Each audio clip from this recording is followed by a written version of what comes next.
Chapter 42. Read with the permission of Scholastic.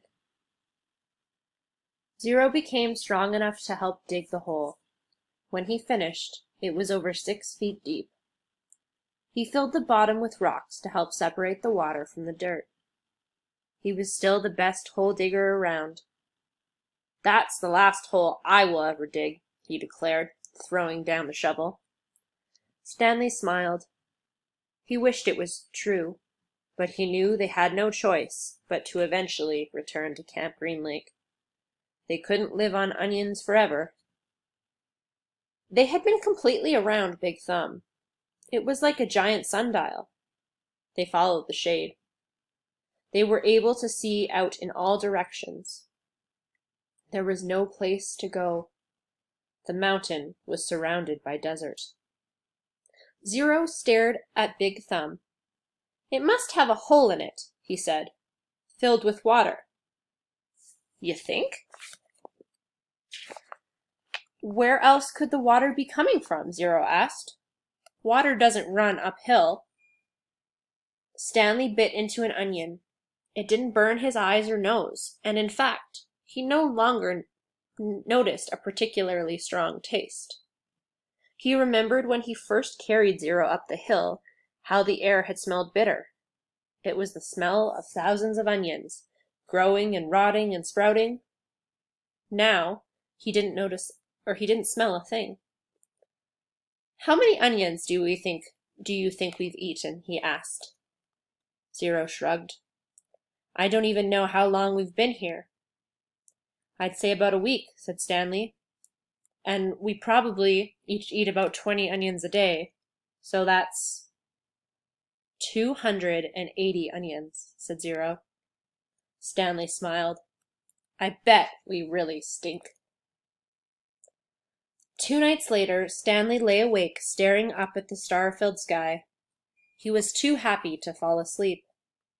He knew he'd have no reason to be happy. He had heard or read somewhere that right before a person freezes to death, he suddenly feels nice and warm.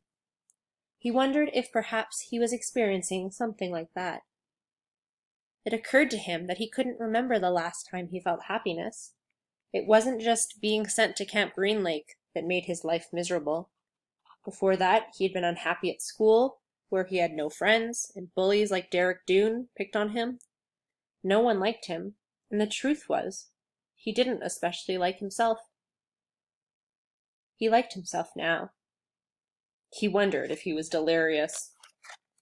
He looked over at Zero, sleeping near him. Zero's face was lit in the starlight, and there was a flower petal in front of his nose that moved back and forth as he breathed. It reminded Stanley of something out of a cartoon.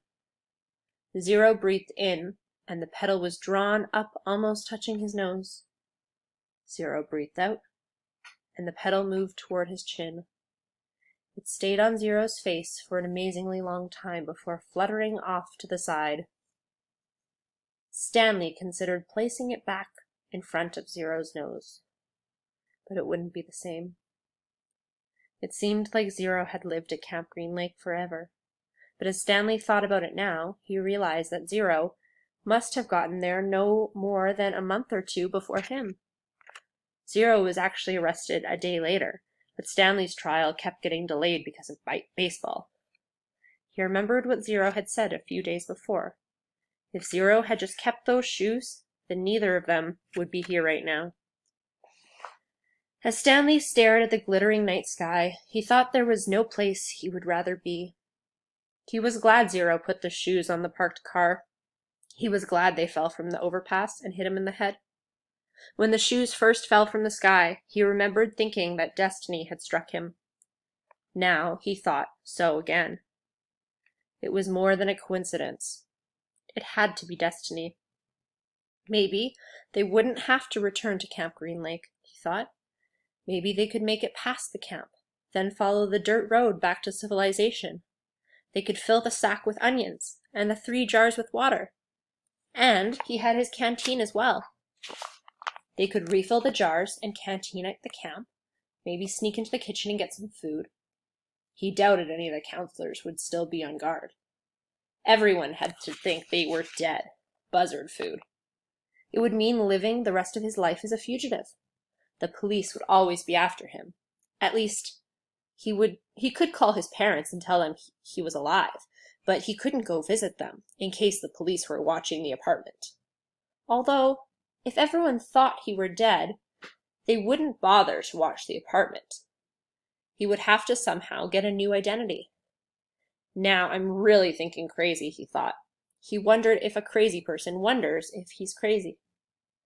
But even as though he thought this, a crazier idea kept popping into his head.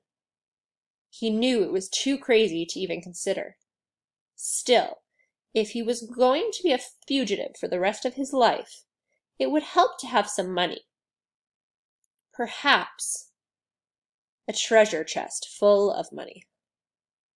You're crazy, he told himself. Besides, just because he found a lipstick container with KB on it, that didn't mean there was treasure buried there. It was crazy. It was all part of this crazy feeling of happiness. Or maybe it was destiny. He reached over and shook Zero's arm. "Hey, Zero," he whispered. "Huh?" Zero muttered. "Zero, wake up." "What?" Zero raised his head. "What is it?" "You want to dig one more hole?" Stanley asked him.